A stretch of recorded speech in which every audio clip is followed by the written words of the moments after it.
am Geoff Eido. This is Lunacy, where we discern the sacred from the insane and admit that whether we like it or not, we are all profoundly affected by the cycles of the moon.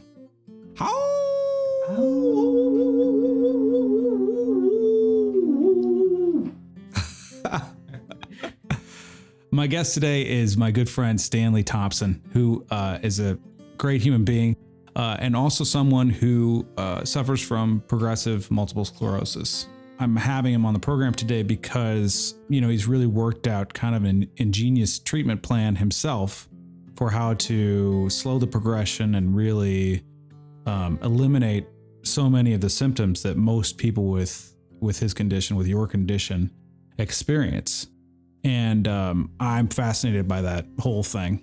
And I really think it's valuable for people to hear about, hey, there's this other way that's outside of sort of the general allopathic medicine kind of realm, the Western medicine realm, that really is working for you. I'm having you on the program to talk about that and explain to us kind of your journey with that, how you came to the treatment that you have presently and what that might be for other people. Stanley, why don't you just start off by telling us a little bit about kind of, where you're from and also your journey with the discovery that you have MS and, how that's gone for you. I'm from Denmark originally. Then I moved to California here in, 2008 or something like that. I got diagnosed not so long after that. And I did get diagnosed with the progressive form, which is a little bit of the worst kind. In the beginning, like you did say that you thought I was doing very, very well for the condition that the disease that I have last time when I saw you. Yeah. And there might be a little bit of a misunderstanding because there's actually people that are doing a lot better.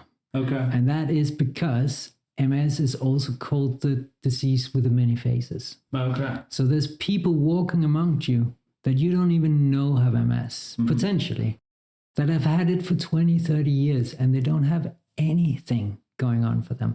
What's significant with me is that I have quite a lot of lesions on my brain, which is how it manifests the disease. That's what causes the handicap, the different things that can come up with MS. That's small lesions, which is in the myelin sheath. I'm not saying it completely right, but that's okay. Nobody knows what you're talking about. There's like one neurologist who's not watching. The myelin sheath, I think. The myelin sheath. That sounds right. Yeah. Mm-hmm. Yeah. Which is kind of like the insulation of an electrical cord. Okay. And so that's damaged. And there can be some shortcuts with that damage. And the information can't get through so easy. It leaks out of the insulation to the tissue around it. And then it doesn't get from A to B. Wow. And that's that's quite simplified, but I think it's. It's really interesting because it's making me start to think about our brains as like a machine, which, they are, but it's very strange to think about it that way. But now you're talking about the circuitry that's happening and there's something missing in the insulation so that the information can't get from here to there. So therefore you have tremors and that kind of thing.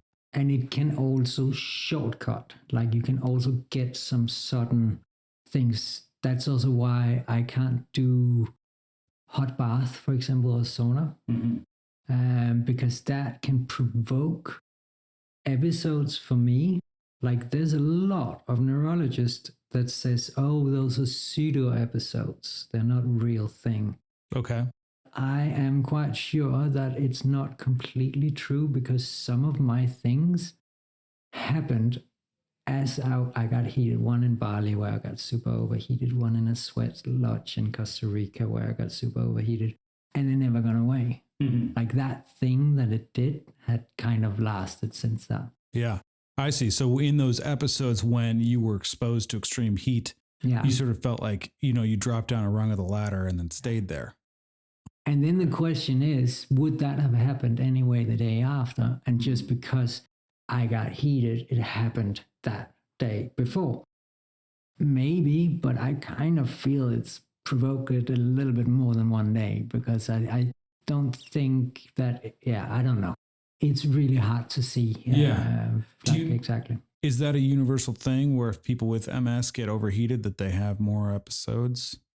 Yeah, well, a lot of people. It's very, very, very well known. Okay, it's a very common thing. Very common. But a lot of neurologists will say that it's a temporary thing. It's a pseudo episode. So it's very temporary. And then once you cool down, then you're good again. But that was not what it was for me. And you've noticed a difference. You're like, that's not true for you anyway. It's a huge difference. You're the expert on yourself. On this, yeah. Well, because we are all so different. Like a lot of diseases are very, very specific. And there is some things that are very specific. Some of the lesions that I have, you know exactly what issues that will give. It's very, very precise. Okay. For example, on my spinal cord, it's very, very precise. But some people have lesions without so much effect of it, and some people have a lot of effect from very small lesions. So there is something, and as soon as you're in the brain, not the spinal cord, then it gets a little bit more muddled and in terms of what exactly that lesion would do, because you do have some neighboring brain cells that potentially can take over the job of those. Okay. And like that, you can have a lot of things, and that's why some people don't get it so much. That doesn't happen so much on the spinal cord and the brain stem. Wow. There's not so much space to have neighboring Nobody brains. else is going to take over. Nothing else. Not so much. I got to say, I'm really like, just having this conversation with you, I'm really becoming very present to the miracle of the human body. Oh, that's amazing. And also, how fortunate I am to not have anything going on up there. I mean, I am crazy. All right. I'm definitely a lunatic. You know what I mean? I have a show called Lunacy. I feel very fortunate to not have anything like that going on. It just gives me a greater appreciation for my health. You know, I know my dad suffered from Parkinson's for like 30 years. And so he definitely had a lot of that similar kind of things happening. Yeah. But I just really wanted to say how much I appreciate the human body and how much I appreciate this conversation, because it's really enlightening me as to what happens in the brain. And hey, if something fails, there is another part of the brain that might take over and such like that. Yeah. So you're delving deeper into the mystery and miracle of the human body. Yeah. That's cool. Thanks. Welcome, of course. So for you particularly, what was it that brought on the notion that you needed to see somebody?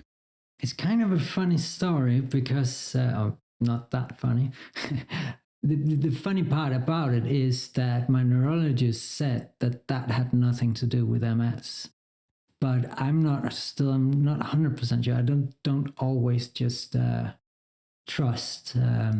But I woke up one morning and I did study pathology, anatomy, physiology. So I have a little bit of an understanding. I studied Chinese medicine, and so I do have some understanding of the physical body. Me too. Just kidding. I did not. And I woke up one morning and I was a little bit off. I was a little bit dizzy, and I went to the fridge and I wanted a glass of orange juice. And that was as salty as the Mediterranean Sea. Oh, really? It tasted very salty. Salty. And I'm like, whoa, that's weird. Then I took a glass of water. Were you suspicious that Sundari had spiked your orange juice with salt? No, it's long before I even knew Sundari. Oh, okay. So no partners in the house that might, there was another one actually at that point, but I wasn't. You weren't suspicious that anyone would do that prank. But still, I was still just trying. Okay, let me try a glass of water. Yeah, fully salty. Any liquid I drank was salty. Okay. And because the salt is, the flavor of salt is registered kind of on the back of the tongue, and because I was dizzy, which is the inner ear or the middle ear, that's where you kind of sense the equilibrium, the dizziness and like that. And it seems quite close together, but that's quite far. Mm-hmm. So if I would have had an infection, which was the only thing I could think of at that point, inflammation, infection, that would go all the way from my inner ear to my taste buds, then it would be quite large, something I would be able to feel it in other ways, and I couldn't. Yeah. I have learned since that there is quite a lot of other reasons why that could happen without an infection, but I didn't understand that at that point. Okay. So I wanted to book an MRI, and you can't just in the States book an MRI directly. No. You have to see a doctor. So I went to see a doctor, and he said, yeah, I think I should book you in for an MRI. And he booked me in for an MRI. And there was lesions on that MRI, which then got suggested that was MS. Okay. Not the full diagnosis. Okay. But the neurologist looked at it and came back to you and said, you probably have MS, but I'm not sure. Go see John, Dr. Neuroface. They won't use the word probably at that stage. They'll say that it might be MS. Suspiciously of MS. Okay. Wow. I actually didn't bring that. That was not a fun day, probably for you at all. That was not a fun day, and I knew nothing about MS. Yeah. So I researched a bit, and I ended up moving to Denmark, getting the full diagnosis, and which is a complicated. They even do a spinal tap, which is just the most horrible thing. They take spinal fluid out of you. They do a lot of things. And that was it. I had the diagnosis, but I didn't have that much symptoms. Okay. I had a bit. There was a bit over the years, but nothing that anybody could see on me. Now people can see something is up. I walk a little bit funny, and I walk usually with a cane. 2 years ago, I walked with 2 canes. I wouldn't go out the door without 2 canes 2 years ago. Okay, let's put a button in that. So you've improved over the last 2 years. A lot. Okay. A lot. This is where we're going with the whole thing. All right, you guys, get ready. It gets better. There is another detail to that. Also on immune suppressant medication, because it's an autoimmune disease. So I'm on this immune suppressant that is kind of also aggressive. But that medicine is not meant to improve anything. Okay. It's only meant to stop further progression. Okay. And normally you can improve a little bit, but as far as I can see online, we're talking 6-7 years to see any noticeable improvement. And there comes what's the interesting part is that within 1 year, from 19 to 20, lesions had disappeared.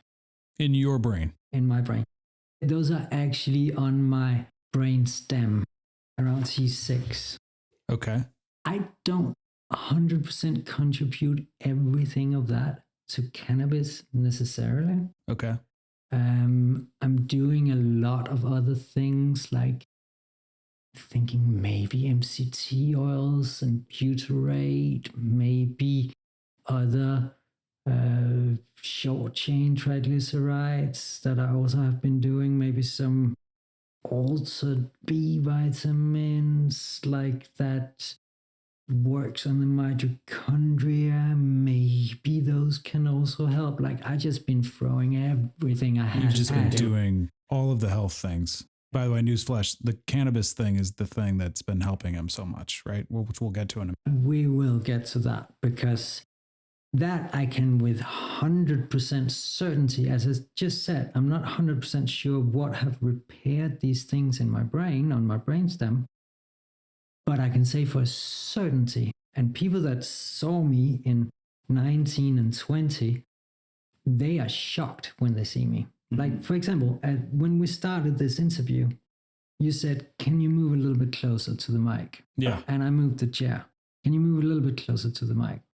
Then I said, ooh, I couldn't have done that 2 years ago. Oh, that's so cool. And that is because 2 years ago, my legs would be so spastic that mic would be on the floor in no time, and I would hurt my knee a lot. Yeah. And I would have to watch, I would have to see. I haven't even noticed that the tripod from that camera is like 10 inches from my foot right now. That would not have been safe 2 years ago. I would kick that tripod. Wow. Not on purpose. It's completely uncontrollable. Well, I'm really glad we're doing this now. Yeah, You know what I mean?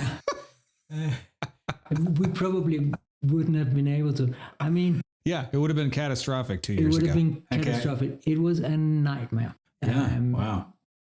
For a lot of things. So wait, two years ago would be 2021. Well, So it's a little bit more than 2 years. I'm terrible with years. Okay, right now we're 2023. So you were diagnosed in No, I was diagnosed in 2008. 2008, but then it started to get really bad in 2019. 2018 got really bad. Okay. And 2019, that was like even worse. And then I started this treatment in January 2020, and I was really bad at that point. Okay. And I was also really bad.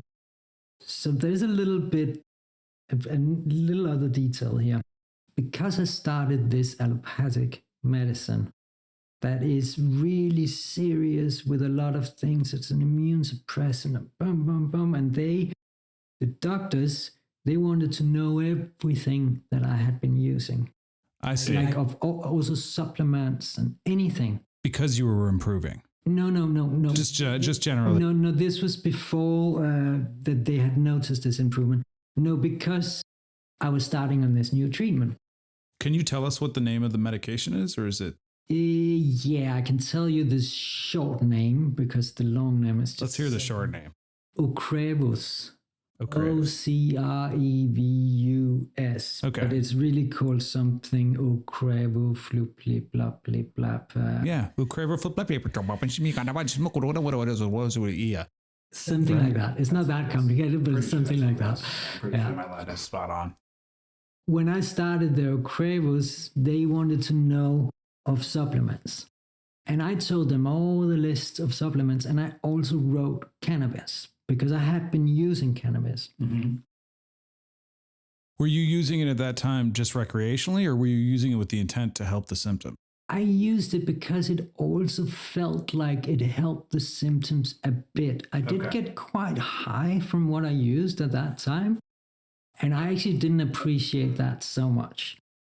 No, I rather just wanted it to work for just my legs. Right. They didn't have anything against any of these supplements, but I also had studied a little bit because there's loads of supplements that are not good for people with MS. Yeah. Like you shouldn't take immune boosters. Right. That's so fascinating. Anyway, so they went through those things, and there was one thing, you should probably skip that. But they didn't mention the cannabis. But I volunteered that at that point. I thought, okay, now I'm starting this new treatment. Yeah. I'm just gonna stop that, and I'm just gonna start with their antispasmodic medication. Also because I thought my cannabis worked a bit, but it didn't work that well. Not as well as I had hoped. I got really stoned for it to work. Okay. As I needed it. Okay. So I thought, maybe they have something better. Yeah. So I completely stopped the cannabis. Okay. Also, Denmark is not so easy here. We have so much options. They're not as much. I mean, you have more. There's a lot. Are drugs legal in Denmark, or like? No, but it's not legal at all. But it's more okay-ish. It's not as bad as some other European countries. You don't go to prison or whatever. No. Is there medical use in Denmark of marijuana? Well, you can get a prescription, but then it's only the pharmaceutical version, which is also something I'm going to talk a little bit about, which I actually haven't tried. But now, especially since this interview, next time, I'm going to really ask for that prescription. But I highly doubt that, because I know a little bit about how it's, at least how they claim it is. It's a 50-50 THC CBD thing. Okay. And I have tried to do that. And that's where you get to getting really, really high. You're super stoned. And then you're just worthless. Yeah. But your legs aren't moving. So that's kind of nice. But still, you're totally out of the world. Exactly. You're out of your body there at that point. Okay. Well, so we don't want that. Okay. So you started doing the Ocrevus. Ocrevus. You did the autoimmune suppressant, and then you just quit the pot, and then you noticed that it was getting worse. Yeah. And then I started with their antispasmodic medication. Okay. Which one of them, which is what was really the most common one that people with MS uses, it's called baclofen. And it's so common that people with MS, they get installed underneath the skin a little bladder that they once every few months or something like that get filled up with baclofen. And that little bladder is in direct it's like IV into your spinal cord, basically. Into your spinal cord. So when you need baclofen, then you press there and then it comes into your spinal cord. But when I started the baclofen, I had bought in Truckee or somewhere like that these small wooden boxes like this. Okay. And they can open, and then I would have my baclofen inside. So you're taking it orally instead of having the injection thing at this point, trying it out to see if I'm taking it orally. Yeah, and you always start with orally. You're not going to start with having the spinal cord injection thing. And also that's more when you're on higher dose and you need more. My spasms was so extreme, as I told you.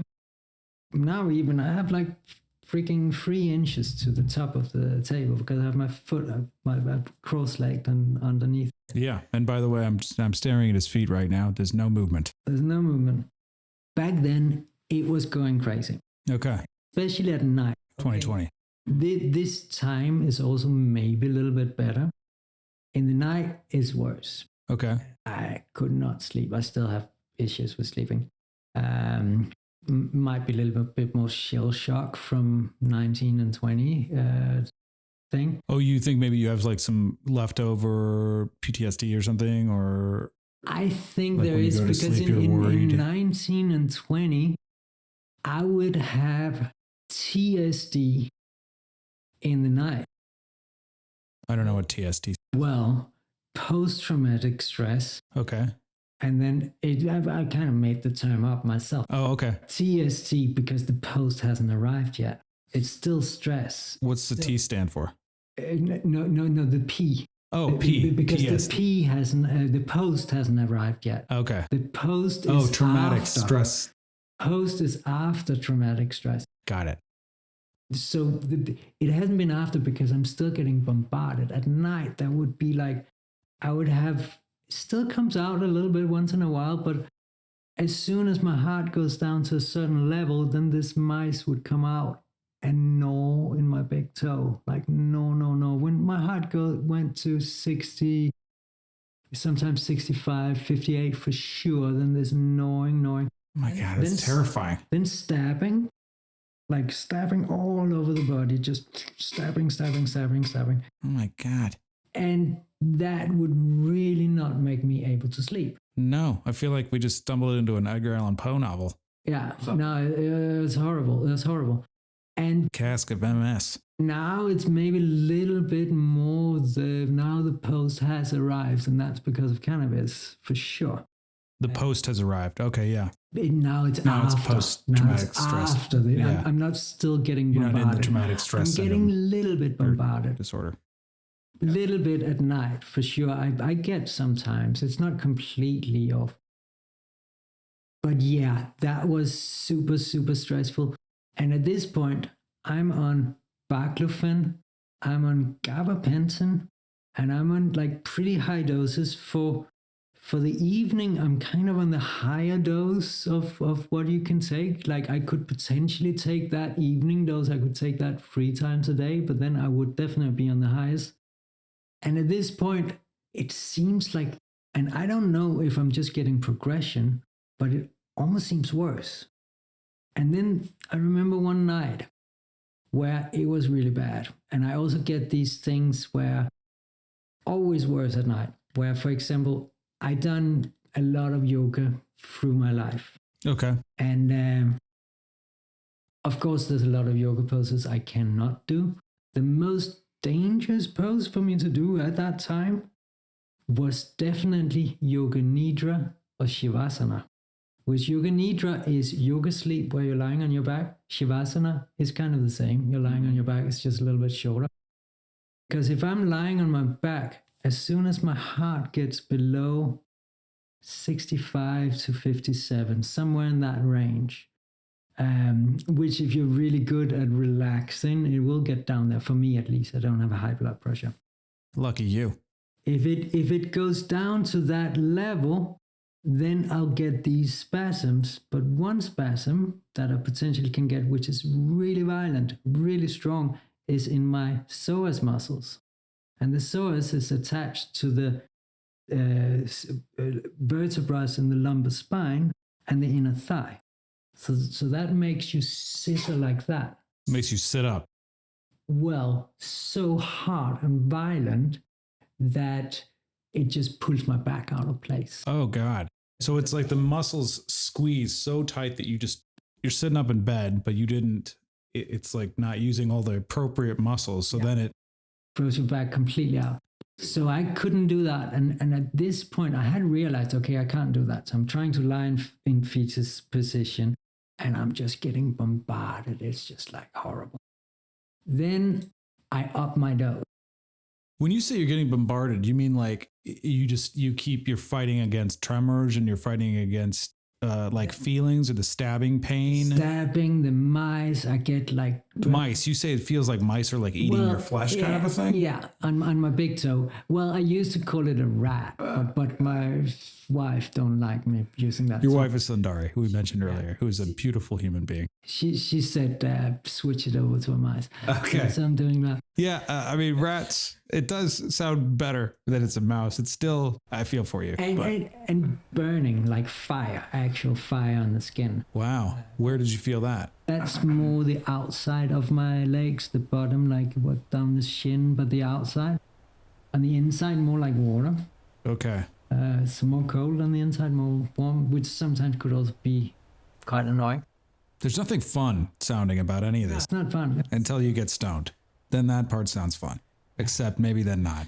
Depending on how high you get. Okay. Anyway. All right. So you're getting torched. There's a blowtorch on your legs. There's a waterfall on your inner calves. There's a rat eating your toes. And you're sitting up in bed like out of The Exorcist. And I get stabbed all over my nose. The worst really stab is in the back of my neck. That I would be able to get stabbed pretty violently and have a conversation, and I wouldn't even flinch because I was so used to it. Well, we're not going to try that later. No. So just so anybody's watching and you thought maybe I was going to go into a stabbing competition with Stanley, rest easy, peeps. All right, he's safe. Plus, it'd be a lot of cleanup. I mean, let's be honest. I don't think I could have stayed sane with all that amount of torture without my backpack of meditation tools that I could talk a lot about, but that's not actually that much because it's quite simple. All meditation tools is tools on how to get there to the meditation. They are not the actual thing. All the colors and purple you're imagining, the chakras and all of those, they're just tools to get there. As soon as you are in meditation, all that doesn't matter. And I have very early on, like from late teens till mid-20s, lived like for extended periods of times, half a year at a time, 1 year at one time, in India with a guru, like very, very traditional, not any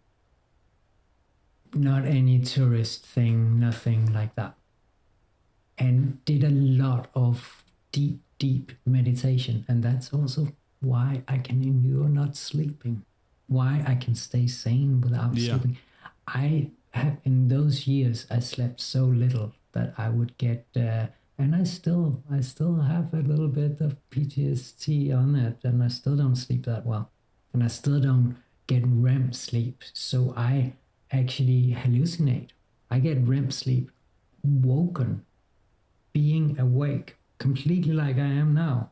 I'm not sitting and dropping eyes and falling asleep and dreaming a little bit. I'm looking out of my eyes, and then things are just happening. I get REM sleep overlay over the reality when I don't sleep. And that's freakish. And without meditation, I wouldn't be able to handle that. And so when I can't sleep at night, I sit and meditate. And that kind of does it a little bit. It still wouldn't do it for like the real sleep. It's just a different thing. Yeah. But I think, I mean, for sure, and I've talked a lot about, and I continue to talk a lot about this on the program, meditation is such a vital tool for me in my ability to navigate and survive my own life, not dealing with MS, but just dealing with the slings and arrows of outrageous fortune. Yeah. You know, just life in general. Meditation for me just serves as like a mellowing agent all the time to my day. Things that would normally be super anxiety causing for me are way less so if I meditated. You know, it's just like putting this like a cushion around your life, you know, like you're filling the shield around your life with this calm and ease. So then when things come at you, you can see them coming before they trigger you, so that then you can stop and really like separate yourself off and be the experimenter. Yeah, for sure. Yeah. That's great. Well, it's great that I'm so happy to hear that that's one of the tools in your tool belt that's helped you to deal with MS. It's one of my tools, and I have also realized quite recently, not that long ago, after the whole it was really, really bad time, realized that if I was going to learn meditation in that state, that would be completely impossible. Right. Because that much torture all the time, or not all the time, but often, that's just not that. Like people talk about, it's like, oh, one of the tricks of learning meditation, that you can still meditate when a little ant is crawling over your leg. Maybe Buddha said something about that, but that's like a general thing.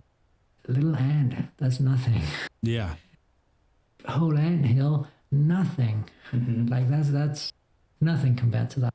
So to have some form of meditation within all of that, I wouldn't be able to learn that. Yeah. Okay. I really needed to have that well rooted in me in order to stand a chance of having any form of meditation. Yeah, that's fascinating. Yeah. And I'm sure without a doubt it's helped your general attitude and your positivity, and sure, willing to be relentless in your search for a cure or just to help your own condition out. That's great. That's really great. Awesome.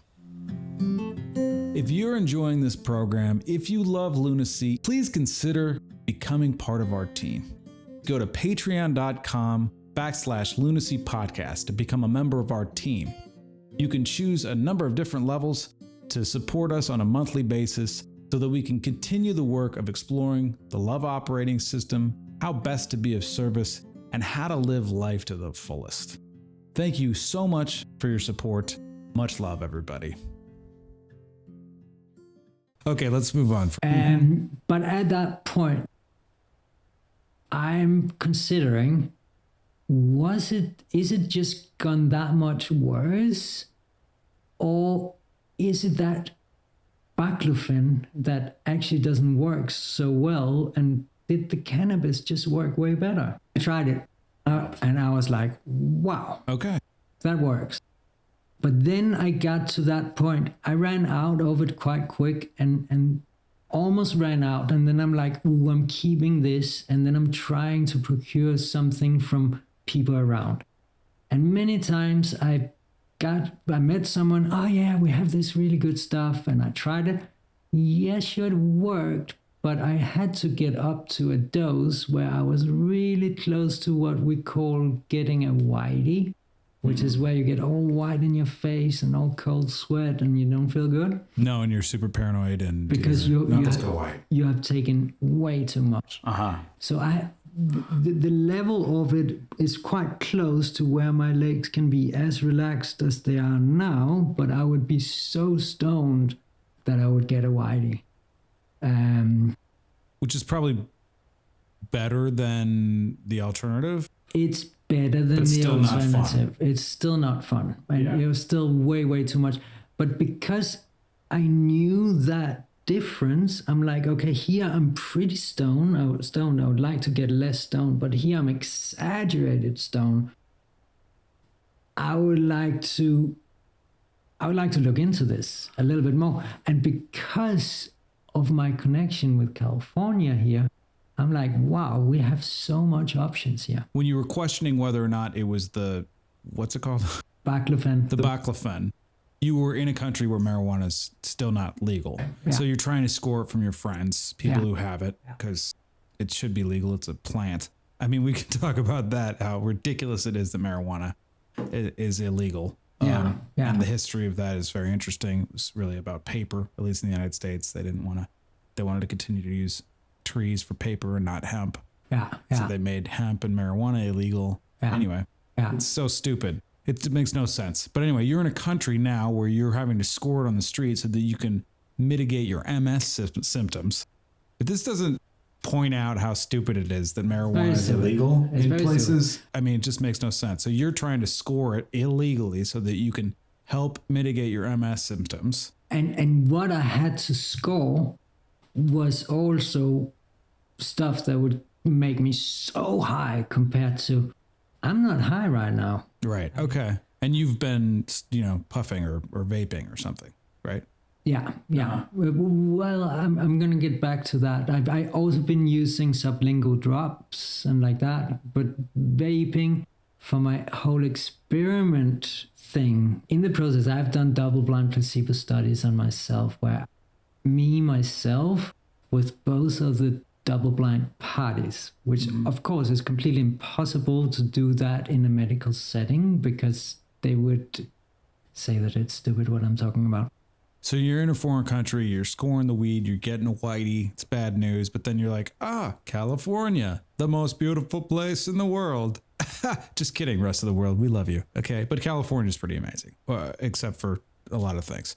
But anyway, as far as the legalization of marijuana, that's a beautiful thing. So you thought, oh my God, California, I know people there, I'm going to go check it out. And then cut to you came here to experiment with it, yes? Yeah. Really, it's only really THC that's the illegal substance. Okay. Fascinating. When it comes to cannabinoids, there is at least 150 cannabinoids. They keep on finding more. Okay. Like just a few years back, there was 103, I think it was, or 113. They keep on finding more. There's at least 250 different terpenes. Terpenes. Yeah. Mm-hmm. Which all interact with what's called the entourage effect, which is kind of a synergy effect that it has. There's been some claims that terpenes does not. I can tell you for a fact they do. Okay, based on your experience. Also plant terpenes also do. I've done a lot of experiments with that. Mm-hmm. On yourself. On myself. Yes. On Captain Solo. Good. But all of those experiments I've really only done to get to a point where my legs would be as relaxed as they are now. Sure. But I wouldn't be high. That was my goal. Mm-hmm. And I would definitely say I found that. What else is really interesting is, there's a cannabinoid receptor system in our physiology as well. Right? Yeah. So, on some level, one could assert that we as human beings are intended, in some way to use that medicine as actual medicine, which is clearly what you're doing, So, okay, so let's take me through. So you come to California, you start experimenting with different ratios of CBD to THC to whatever the terpenes, I don't know, however that happens. And so let's dive into that chapter. I knew that because of the difference in between what I could score and what I had myself in the first case when I discovered that it worked really well. Because of that, I knew that it was more complicated than such. And also back then when I was in England at that time, I did also try straight CBD. Okay.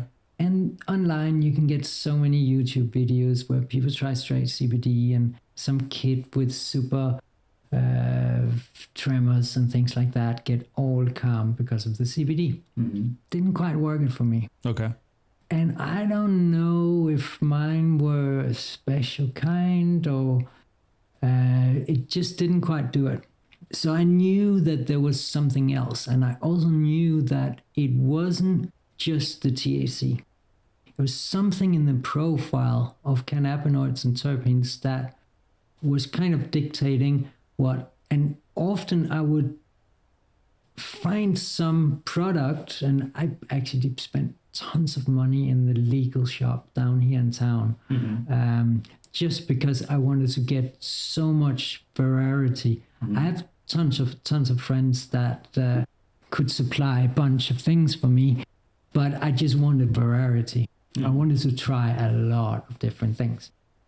So I shopped so many, and so often there would be something that I thought in theory would work and it didn't, and something that I thought in theory should not work and it did. Okay. That made me realize that it is super complex. It's not that simple. Right. It's not just very, very straightforward. And then I thought, well, who am I? I'm also judging it. Let me try and do the double-blind placebos. Okay, so you, before we jump into that whole concept, because I think that's super cool, all right, doing the double-blind placebo on yourself, I like this idea. So you narrowed it down to, hey, here's 3 different... little bit more than 3. I hadn't, at that point, I still haven't narrowed it completely down, but I had my suspicions. Okay. I had my suspicions, but I had the feeling that there was more than that. I definitely found something that worked way better than the antispasmodic baclofen. So did you stop using the... Completely stop. Oh, okay. I actually cold turkeyed it, which you're not supposed to do. It's one of those things you're not... So I really wouldn't recommend anybody to cold turkey. Okay.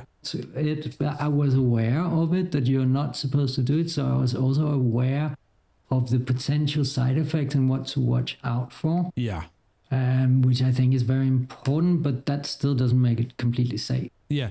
And let's just go quick disclaimer here. Neither of us are medical professionals. Yeah. And we are not advising you to do anything. Yeah. We're just exploring your personal journey with cannabis and how it is that you discovered what you discovered that works for you with your particular case of MS. Yeah. Okay, so good. So now we're in the placebo stage. So what's that look like? How do you do a double-blind placebo on yourself? Well, first of all, in the country first that I was in, there is actually a product that you can get a prescription on. In most of the world, there is a product which is the 50-50 THC CBD. And my thought is that this product, they have just tested out in theory. They have in theory had an idea, and then they have just went for one. And in order for me to do serious studies on myself, the medical industry wouldn't be able to do that, because they can do 1, 2, 3, 5, and then they're running out of funds. And if it doesn't work on the 5th, this is my guess, I do not know this. If it doesn't work on those ones, it's scrapped. Right. They can't do it. They can't do hundreds of different medicines and testing out different and see how much one would work. It would be so expensive. I done thousands. Okay. Because look at you, connoisseur over here, big time. All right. The mathematics of the combinations, when you have hundreds of cannabinoids and hundreds of terpenes. If you can combine it in a different, and I'm not a mathematician, but it gets really, really large. Sure. It's so complex. It's not to the power of, it's something, there's another mathematical term, factorial. I'm not 100% sure if that would work on that, but I think that is what it is mathematically. But it's anyway a very, very large number. Okay. When you're counting with that many. So that's also why I never work so much with isolates, which is more an extract where you're isolating the specific cannabinoid. I don't think it works very well. Okay. I tried THC isolate and CBD isolate, put them together. Doesn't work that well. But yeah, so how my double-blind placebo studies work? Well, in some ways there's a placebo in it, and in some ways there's not. The placebo actually comes in terms of that some of the cannabinoids. I never did a true placebo. I just did some things that didn't work. Okay. Not on purpose. I tried to find something that worked. I didn't try to make a medical study here. If I was trying to make a medical study, I would have taken a lot more. I would have kept a lot more of my notes. I didn't know. I was trying to make something that works. For you. Yeah. For me. And and that's also why I wanted to do the blind thing of it, was more so I wouldn't influence something. I tried this yesterday and now it doesn't work. Or now it works also. Is that because I knew that would work yesterday? There was a lot of surprises in this thing. I did also, so what I would do, it was a little bit of a different thing, but it's a similar principle. So if you're looking on YouTube, you'll see the actual device that he's showing us, but essentially it's like a vape device. This is my latest one after I opened it, when I wasn't blinding myself to it. It was a little bit more handy in some ways, but it's the same principle. There's a little head on it here, and I have the extract in here. Okay. So I would make a little coat underneath, and I would just make that coat with dots and lines. Code. Okay. And then I would have a book where it said these dots and these lines mean that this extract is in. Okay. Then I would take it in a paper bag. I would take 20 or 30 of them in paper bags. 20 or 30 different varieties? Different varieties. Oh, snazzy pants. And then I wouldn't know which was which, because you can only see it on the bottom side. Then I would pick it up, and then I would feel where's the bottom side, because I didn't want to see the bottom side. Sure. And then, in case you remembered your coding. And I know, exactly. Then I knew that now the bottom side is turned away from me, so I can't see it. And then I would put it on. Okay. Then I would maybe do 5 of them, because maybe I only had 5 batteries. I ended up having like 20 batteries or something. But in the beginning, I didn't have so many. And then I would put them on, and then I would try. And that's where the pharmaceutical companies, they can't do that many. The reason why I said I did thousands was because sometimes I did 5 in a night. And that's also why I wouldn't eat it or use it sublingually, because I have tried, but sublingually, I can't get the majority of it to work sublingually. Okay.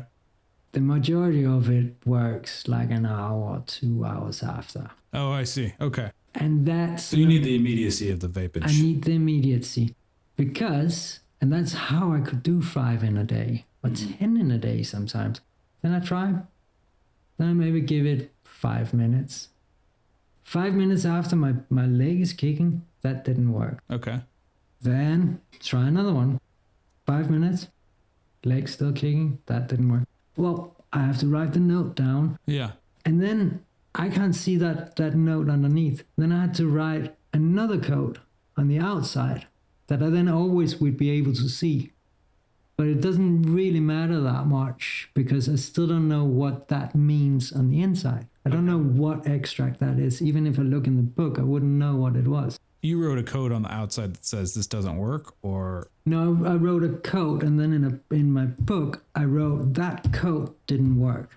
Still don't know, even if I looked that note, I still wouldn't know what extract that is. very ingenious way of keeping yourself in the dark. Yeah, double Stanley. blind. Okay. That's the only way you really can do it. Yeah. And then after maybe the fourth one, ooh, this one works. Then I noted in the book. Then the next day, some days I would give myself a bit of freedom. Let me just try that one. I knew worked yesterday. I still don't know what it was. And that's why I get surprised sometimes, because sometimes it didn't work as good as I thought. And sometimes also really the key factor, because the cannabinoids are staying in your system for weeks potentially. Mm-hmm. But really, I would say 4 or 5 days. Enough for it to have any control over my kind of spasms. Mm-hmm. 4 or 5 days, 3 days, really. I mean, somewhat 4 or 5 days. Okay. If I can use the same product for 5 days and it works, then I'm like, wow, this works. That's the juice right there. That's the juice. But quite many times I have something that works and I'm like, yeah, I found it. Next day, yeah, it's so good. I found it. Next day, and then on the 4th day, yeah, not so much, but okay. And it's not because I'm building tolerance. It's actually because the day before, or the day before the day before I started to vape it, I had something else in my system that's still in the system, that still adds to the entourage effect. I see. Okay. So then I would have to... So now you have to go back and figure out what else you were doing to add into the equation. And when I really started to really discover this concept, that's how it works. That's why I got surprised so many times. I had to open the double blind. Uh-huh. I have to see what the fuck's going on. Right. Sometimes, well, quite a few times, I didn't actually see what exactly it was, but I just knew that, and I put it in the note. I knew that this thing worked for 3 days, and then it stopped working. What did I do the day before that worked? I still don't know what it is, but I have that outer code. So then I could do that. So I'm still blinded, but I can still go back in time. So I did that quite a lot. But there was also some time where I was, okay, I don't want to be blinded anymore, because now I really want to get to the depth of this. Right. Well, that makes sense. So you get to a place where you're like, okay, these things are all working. Now I want to see what's actually happening and what I'm consuming, so I can maybe make my own concoction that includes X, Y, and Z. Exactly. Right. Okay. So how long was this placebo process until you found the good stuff? The thing is, I've been doing it again. I've been closing it up again. I actually been doing it quite recently again. Okay. Where I was like, hey, let me just try this thing. I have these new experiments. I'm working on it constantly, and it's been years. Well, a couple of months, and then I open up the placebo.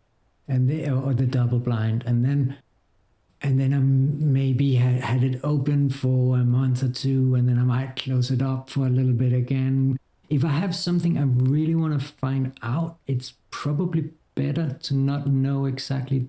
There is one issue with it, that opening it up and closing it down too many times, the opening up can't really open because I'm vaping, so I can taste the difference. Oh. But in the first times I try different things, if I got 5 new different things, it doesn't matter if I can taste it, because I still don't know what it is. Okay. I can't taste what is what. But if I'm adding one new thing in, I know what that new thing tastes like, because I know what the other ones taste like. So in the long run, quite often it wouldn't completely work, but in the very, very beginning, it totally works. Double blind is truly double blind. But so anyway, so let's just because you did find something that works for you. And that's what you're using predominantly now. Yeah. So you might be still experimenting on other stuff, but you have like the main thing that you use. Let's call that, I don't know, whatever, the zenith of the, or the alpha.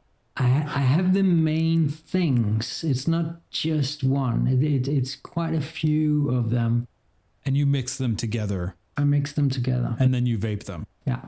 And so, okay, so you have this concoction, right? The Stanley concoction that you've been using for a while. And then you went back to the doctor. So let's cut to there. So you've been using that for how long? How long had you been using that particular concoction before you got these results? Well, when I got those results, I actually have changed it since. Okay. For myself, just because I think I can do a little bit better. But you would. But I had been using a concoction that would control my spasm for that year, for that whole year, pretty much the whole year in question, which is between 19 and 20, where lesions has disappeared. So yeah, so why don't you? So that there was a year where you were experimenting, you kind of found something that worked, right? Yeah. And then you went back to the doctor, and the doctor, can you just read from it what it says there about the lesions? Well, the document is in Danish. Okay. But I did actually. Yeah, don't read it in Danish because we don't know. We don't understand. I don't understand Danish. That would be. There's probably some Danes that understand Danish, but I'm not one of those Danes. But I did a Google Translate. Okay. And it's lengthy. But the important part, let me find the important part. Yeah, find the important part. Yeah, that one. Yeah, exactly. The MRI scan of the medulla tonsils shows compared to the medulla at the level T8-6, which I think is just T6, thoracic vertebra, cannot be recovered with certainty. And recovered, the Danish word is, I don't know if it's the best translation. It can't be found. They can't see it. Ah, okay. It's not there. That makes actually way more sense than recovered. Recovered, I don't think it makes sense. So he's saying that the lesion that was there on T6 before is gone. But, like the language that they're using, well, the thing is, with an MRI is these slices. So if you see a two-dimensional picture of an MRI, some radiologist had sat and interpreted that into a two-dimension. They have taken a bit from the other small layers and put that into a two-dimensional picture. Okay. It's quite complicated to see an actual MRI. So anyone that's seen an MRI of their own brain, that's not how it actually looks for the radiologist. Okay. Anyway, if they can't see it, it's not there. I see. It's not that, ooh, it was hiding, or ooh, it was, because it's like layer for layer for layer. It's right. Extremely precise. And if they might miss something if they're not expecting to look for it because it's so complex, but they saw it the year before. So they know exactly where to look for it. And it doesn't move. It's not like floating around like a little animal that crawls around. So it doesn't hide. So when they can't find it, it means that it's not there. Okay. That's amazing. And how often, I mean, so it sounds like this was after a year of you experimenting with THC and CBD and the whole thing, the concoction, the placebo you're doing. How common is it for that to happen? That after a year you would just... I don't know. Probably never. Honestly, well, I don't know. Like what I can understand from what I'm doing online research. The thing is, we all have like lesions caused by the immune system is a thing that's special for MS, but everybody gets a little bit of neurological damage. Just a little bit, like you bump your head, you do this, you do that. There comes a little bit of damage here and there. might not be exactly the same, but somewhat similar. But you repair it. Like we have things in place, now I'm forgetting what they're called, and nobody would know anyway, to repair these things. But it usually takes longer than that, right? I feel like you told me normally it would take like 10 years to do what? 7 to 8 years is what I can understand online, maybe typically up to 10 years before you see anything. Like the treatment I'm on is supposed to halt further progression. Not to heal. It's not meant to heal, but the body can heal. But to do that in a year, that's quite impressive. And it's in less than a year because the MRIs was a year apart. Oh, okay. So it has from being there to not being there at all. Yeah. One could assert that it's a pretty miraculous thing that happened. Not miraculous because you were actually studying yourself and applying medication from a scientific kind of ideology. So it makes sense that happened, but the rest of the world would be like, wow, that's a miracle. I can't believe this guy with progressive MS has healed one of the lesions in his spinal cord. Yeah. I think it's amazing. It is amazing. And maybe what is more amazing is the difference that people that saw me back then and see me now, they're all quite amazed. Yeah. Because as I say, I can sit all quiet with my legs here. Yeah.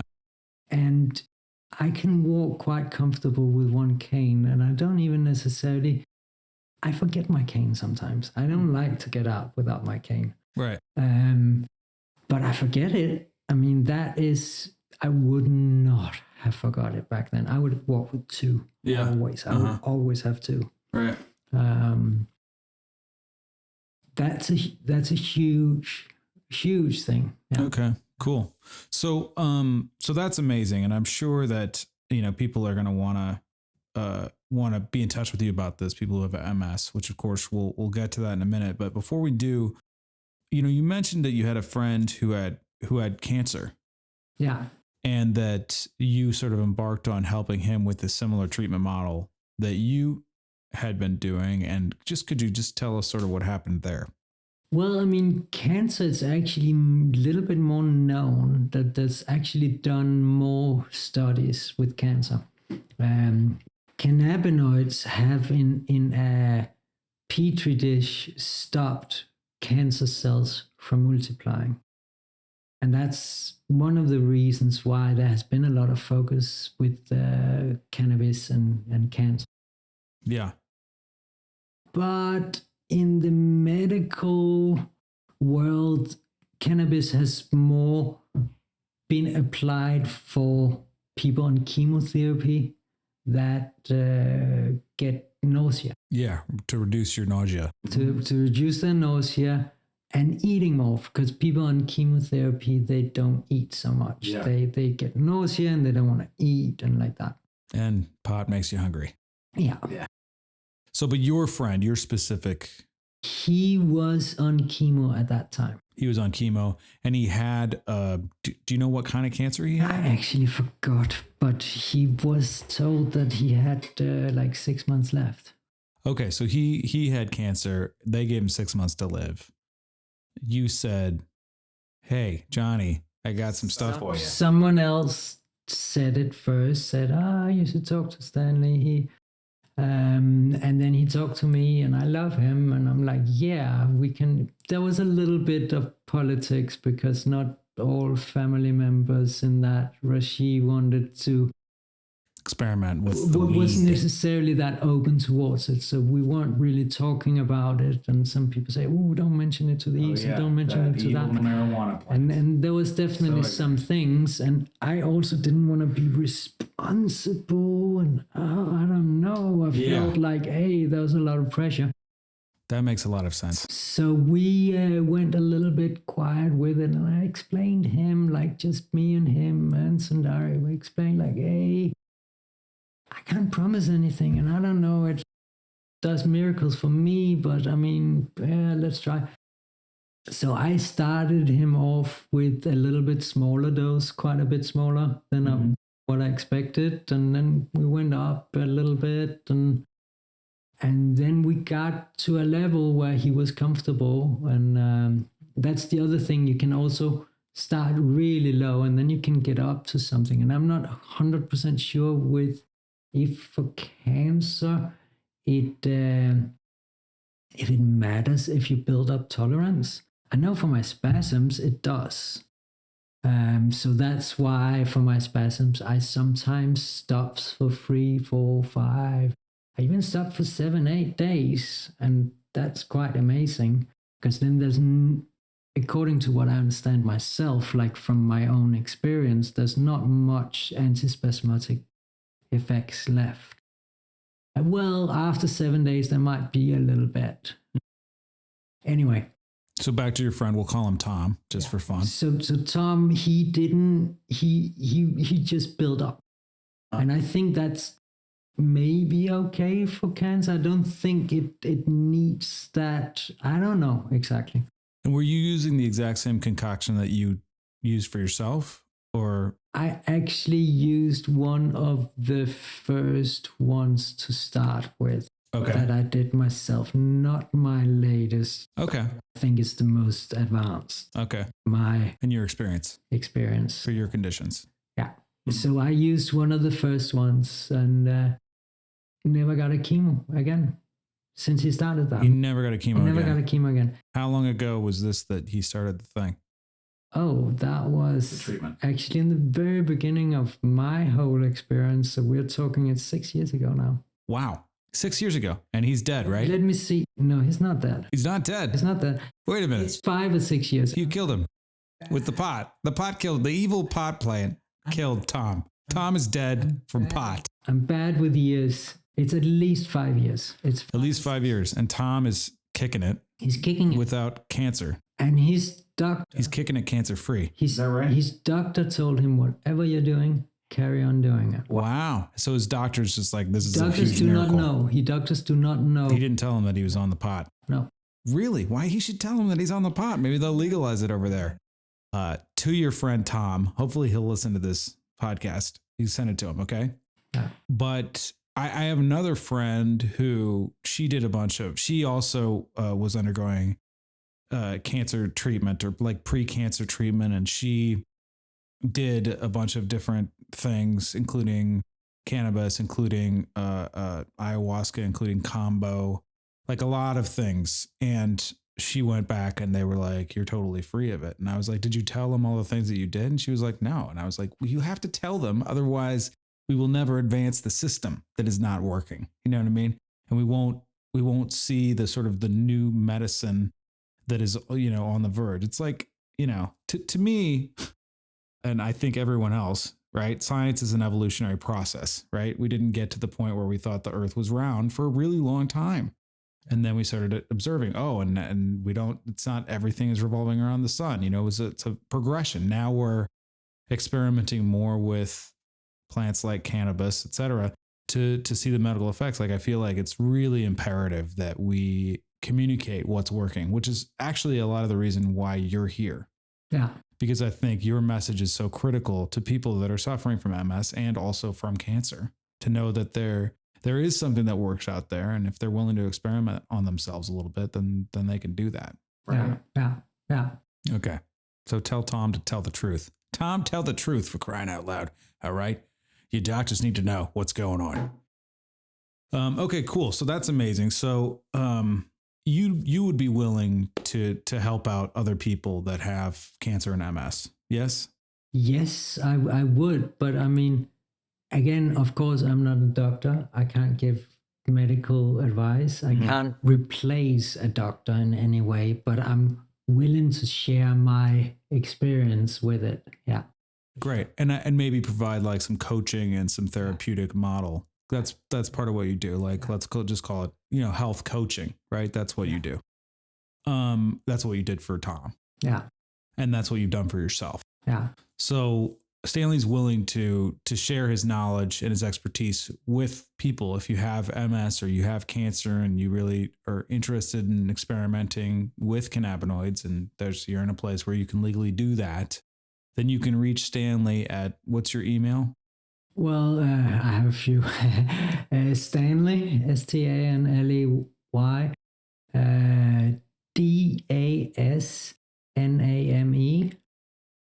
and then at Gmail. Okay. Stanleydasname. Yeah. Okay. Stanleydasname. Yeah. At gmail.com. Okay. So they can reach you there and then you'll be in touch with them about. Yeah. Mention that you saw him on the Lunacy podcast and you're interested in chatting, doing some coaching with him. Yeah. Right. And again, obviously, Stanley's not a doctor. You're just a person who's done a lot of experimentation. Obviously, you have some medical knowledge yourself, but you're not a doctor. You're not certified by any board or anything like that. But you have really figured out something that really works for you. Yeah. So that's great. I do think it is something that's very important. I mean, I'm not completely against pharmaceuticals. Obviously, I am on pharmaceuticals. Right. I'm not against it. And some people really benefit from that baclofen thing that I really did not. Yeah. It didn't work for you. It was so horrible. Mm-hmm. I had the most violent spasms on the highest dose of baclofen. And so I'm sure there's other people that are in a similar boat. Yeah. And I didn't just try baclofen. When I wasn't happy with baclofen, I tried another one. God, was it what is called Sirdalud, something Sirdalud or something like that. Okay. Horrible. Like I couldn't stand it. That one I liked less. I'm sure I'm not the only one, and I don't necessarily think it's just a thing for MS, because I also have what I'd call them microspasms, but it's probably more like tremors. Okay.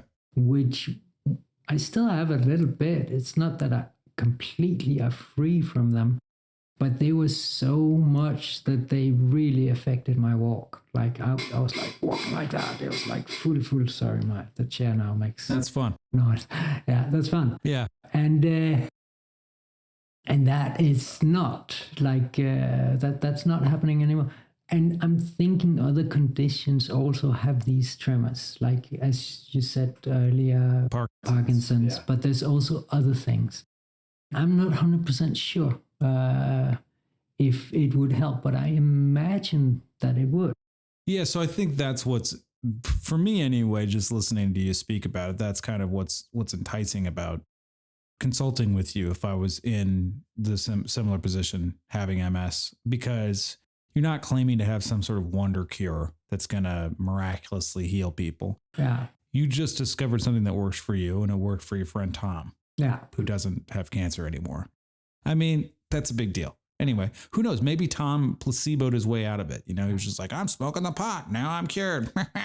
Yeah. But that's good too, right? So I think it's really important to note that, you're not making any sort of crazy claims, that this has just been a process that you've undergone for yourself to find really what works. Yeah. And you're willing to share that information with people who are interested, and they can contact you by email, which the email is also in the show notes if you want to check below here. That's great. And I just reiterate of what you call it, that the whole thing about my lesions in my spinal cord, I'm not 100% convinced that it's the cannabis that has helped with that. I think it might be very, very possible. I am 100% convinced that it's the cannabis that stops my spasms and my tremors. Okay. That's for sure. It's definitely curing the symptoms. Definitely curing the symptoms. In the moment. And Well, that's great. And for 3 to 5 days. And I would imagine that you probably share with people, all the other supplements and things that you're taking that may or may not help, et cetera, your diet. Yeah. So that's great. Cool. For sure. Awesome. And then, so I ask this of all my guests. For you, Stanley, what is sacred and what is insane? Got me on the spot. Big time. What is sacred? Presence and being true to yourself. Like other people, that's also important, but you feel better if you're true to yourself. And in that way, you can also feel better of being true to others. Yeah, to thine own self be true. What was the other question? What is insane, Stanley? Oh my God. What is insane? Oh, I don't know. I mean, first thing that comes to mind is some people think the earth is flat. Go up on a mountain. We actually talked about that before. What is insane? I mean, nothing really can shock me that much. I mean, fucking hell, everybody's insane in some way or the other. There's so many things that are insane. Well, let me lead you a little bit, given the context of the conversation. It's kind of insane. It's insane that cannabis is illegal in so much of the world. Ah, for sure. That is insane. It is insane that we have to control so much of the public. And yeah, exactly, the reefer's madness, that was the first thing to bring cannabis illegal. If alcohol was a new thing that came up right now, most people would say it would definitely be illegal. Yeah. And alcohol looks a lot like heroin in the way you get addicted to it. And in the way that, like, when you cold turkey alcohol, when you're really, really, really alcoholic, that's really bad. Yeah. But cannabis, yeah. I mean, whatever. It's nothing. Yeah. Like, I mean, there's no danger. Yeah. I can say from my own personal experience, I'm not an alcoholic. I drink every once in a while, but it's a lot more rare nowadays. Yeah. It definitely, I have had some fun times drinking, as I'm sure a lot of my friends can attest to. But then I've also had some really crazy times drinking, and I can say unequivocally that it definitely does not help me out the next day. And in my profession, what I'm doing, it's critically important that I feel confident in myself and that I'm healthy in spirit. And alcohol does not help that at all. I mean, I wish it did, but it doesn't. It is, in my estimation, the most dangerous drug around. Maybe fentanyl, but really, and it's legal and encouraged and, advertised, et cetera. Like, we're so, people, there's a lot more murders and terrible things that happen when people are drunk than when people are stoned. You get really stoned, you're just on the couch eating pizza. You know what I mean?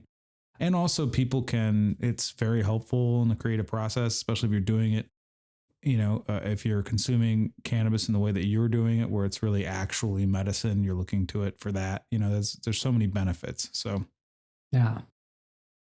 Go marijuana, maybe less booze. Well, do whatever you want to do. Okay. I'm just saying, I'm not trying to force anybody. I'm not saying we should have prohibition again. You know what I mean? Then just the mafia gets rich. But I do think from like a personal development standpoint, check yourself, Anyway, that's great. So, well, it's been a super pleasure having you on the show. And I just really want to, acknowledge you, Stanley, for fighting for your life. A lot of people wouldn't do what you're doing. Yeah. And they wouldn't go down the rabbit hole of, you know what, I'm not going to let this beat me. I'm going to find something that works. I really want to applaud your tenacity and that you've really done a scientific as possible approach to figuring out what works for you. And I really want to acknowledge you for opening up your knowledge to other people who may be suffering similarly. It's really a beautiful thing. So thank you for being true to yourself. Thank you. Awesome. Lunacy is a creation of myself, Geoff Eido, with podcast management by Kimberly Joy Voice, LLC. If you want to support the show, please go to patreon.com/Lunacy podcast. I would really love for you to help me continue this into the world and really expand our reach. All right. Much love, everybody.